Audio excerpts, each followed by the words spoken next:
नमस्कार, आप देख रहे हैं एबी न्यूज। दर्शकों, एबी न्यूज में आपका स्वागत है। गर्ल्स हॉस्टल कांड, शंभू हॉस्टल कांड को लेकर के जितना बवाल पिछले 6 तारीख से लेकर के आज तक हुआ, इतना बवाल शायद इससे पहले शिल्पी गौतम कांड में हुआ था। उसके पहले उस तरह की घटना और इस तरह का बवाल इससे पहले कभी नहीं हुआ था।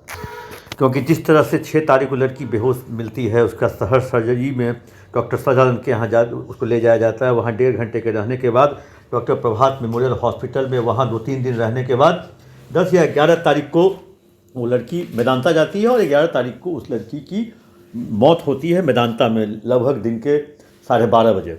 उसके बाद पुलिस कहें जो अपनी तफ्तीश में पोस्टमार्टम रिपोर्ट आने से पहले ही बयान दे देती है जो लड़की के साथ जोर ज़बरदस्ती नहीं की गई।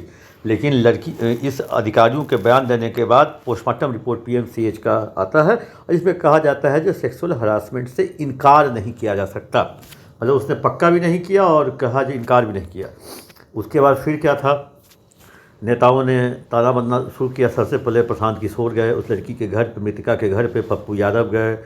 मतलब इवन कहें जो सत्ता पक्ष के लोग, चाहे अरुण कुमार हों, पूर्व सांसद हों, जो जेडीयू के हैं, उनके पुत्र जो अभी घोसी से सांसद बने हैं वो, चाहे राहुल जो आरजेडी के सांसद जहानाबाद से हैं, या अखिलेश सिंह हो, या विपक्ष तो विपक्षी है, उसको तो बैठे बैठाए मुद्दा मिल गया। उसके बाद आंदोलन पर आंदोलन। उसके बाद 16 जनवरी की रात डीजीपी खुद निर्णय लेते हैं और एक एसआईटी का गठन करते हैं जिसकी मॉनिटरिंग का जिम्मा पटना के आईजी को देते हैं। और उस एसआईटी में 7 लोगों की टीम रहती है, एक आईपीएस, 2 डीएसपी और एक पुरुष डीएसपी, एक महिला डीएसपी, 2 इंस्पेक्टर, एक पुरुष इंस्पेक्टर, एक महिला इंस्पेक्टर और 7 लोगों की टीम बनाई जाती है। और एसआईटी पटना से लेके जहानाबाद तक छान मारती है। पटना में छान मारती है, जहानाबाद में भी जाती है। कम से कम 45 सीसीटीवी फुटेज को खंगाल कर उनके स्टोरेज को अपने पास लेती है और 50 से 55 लोगों से पूछताछ करती है। एसआईटी अपने फाइंडिंग्स में यहाँ पहुँचती है जो लड़की के साथ पटना में कुछ नहीं हुआ, जहानाबाद में भी कुछ नहीं हुआ, लड़की के साथ कोई जोर ज़बरदस्ती नहीं हुई।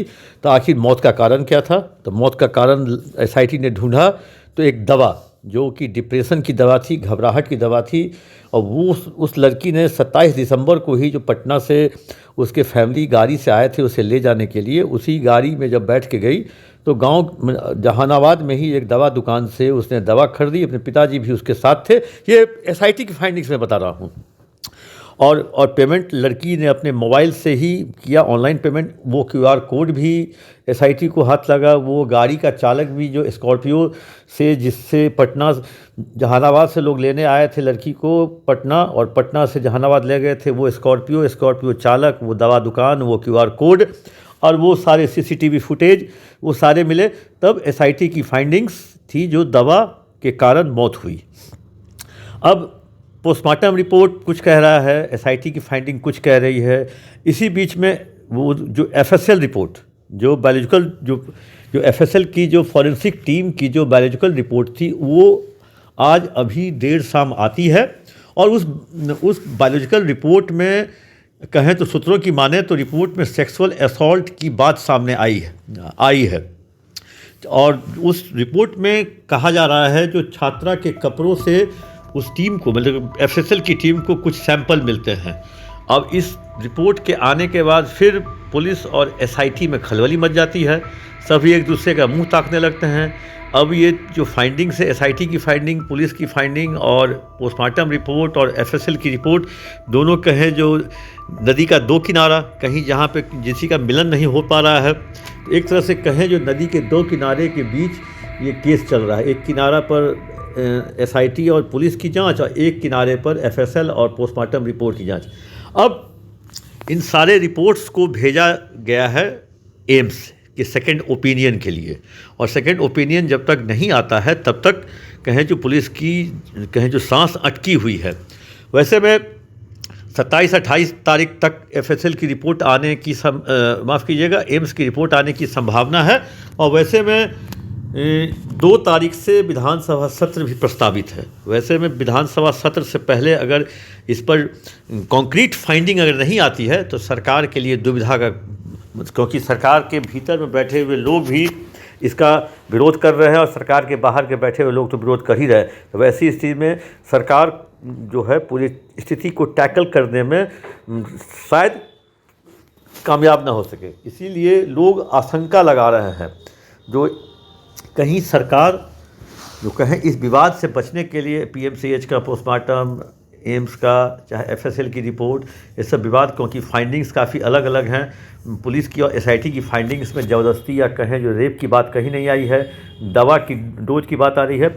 वैसी स्थिति में कहीं सरकार सीबीआई जांच की अनुशंसा न कर दे, क्योंकि इससे पहले भी कई बार इस तरह के मामलों में शिल्पी गौतम कांड का भी हुआ था। और सबसे बड़ी सब बात है जो अगर दवा वाले कांड में अगर आप साबित करते हैं जो दवा खा के इसकी मौत हुई, तो उस मामले में एक्यूज कौन बनेगा? उस मामले में एक्यूज किसे आप बनाइएगा? किसी को नहीं, क्योंकि एसआईटी की टीम का कहना है जो दवा उसने खाई तो आखिर उसने खाई तो उसमें एक्यूज कौन बनेगा? क्योंकि दवा उसने खुद खरीदी, दवा उस लड़की के घर में 5-7 वर्षों से उसके पिता खा रहे थे। उसके पिता ने ही ये दवा की जानकारी, वो तो वैसे तो उन्होंने उस हॉस्पिटल में दी थी, लेकिन पूरी तरीके से उन्होंने नहीं दी थी, जिस कारण से मामला इतना पेचीदा हो गया। तो आखिर वो जो दवा वाली बात है उसमें तो कोई एक्यूज बनेगा नहीं। अब जहाँ तक ये जोर ज़बरदस्ती की बात आ रही है, सेक्सुअल असॉल्ट और हरासमेंट की बात आ रही है, वो पुलिस की फाइंडिंग्स में है ही नहीं, तो पुलिस को उसका एक्यूज मिला ही नहीं। तो वैसी स्थिति में ये आखिर आगे जाकर इस केस को लेकर के काफ़ी बवाल होना तय है। और कहें जो क्योंकि इस केस के फाइंडिंग्स के बारे में पुलिस डिपार्टमेंट की तरफ से किसी को कोई ब्रीफ नहीं किया जाएगा, किसी मीडिया पर्सन्स को, किसी आम लोगों को, किसी पब्लिक डोमेन में इस बात को नहीं आने दिया जा रहा है।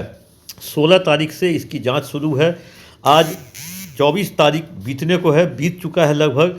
इतने दिनों में क्या जांच हुई, कैसे हुई, मीडिया वालों ने अपने स्तर से निकाल के दर्शकों तक पहुंचाया, लेकिन कोई फाइंडिंग्स किसी से शेयर नहीं किया गया और आगे भी शेयर नहीं किया जाएगा।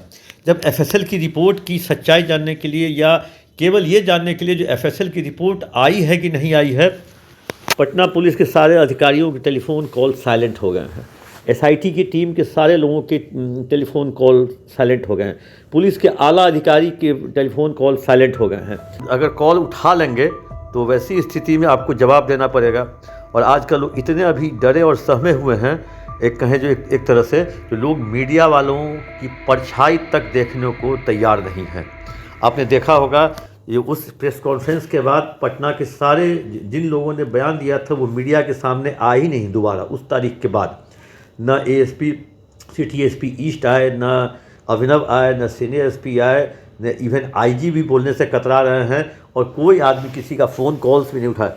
फ़ोन कॉल नहीं उठाने से, नहीं बताने से समस्या का समाधान नहीं होता है। जब चीज़ें बिगड़ जाती हैं तब सारी चीज़ें थोप दी जाती हैं मीडिया के मत्थे पर। जो मीडिया वालों ने पूछा नहीं, क्रॉस चेक नहीं किया, आप जब बताइएगा नहीं, आप जब फ़ोन उठाइएगा नहीं, तो आप मीडिया के मत्थे मीडिया ट्रायल एक शब्द हो जाता है, मीडिया ट्रायल हो गया। तो मीडिया ट्रायल के लिए जिम्मेदार मीडिया वाले नहीं हैं, मीडिया से बचने वाले लोग हैं।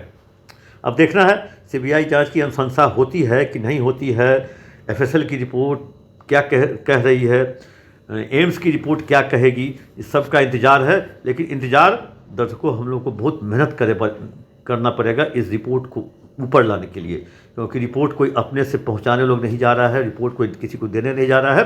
रिपोर्ट लेने के लिए काफ़ी मशक्क़त करनी पड़ेगी और मशक्क़त की भी जाएगी दर्शकों आप तक खबर पहुंचाने के लिए। तब तक के लिए दीजिए इजाज़त। आप अपना कमेंट बॉक्स में ज़रूर दें।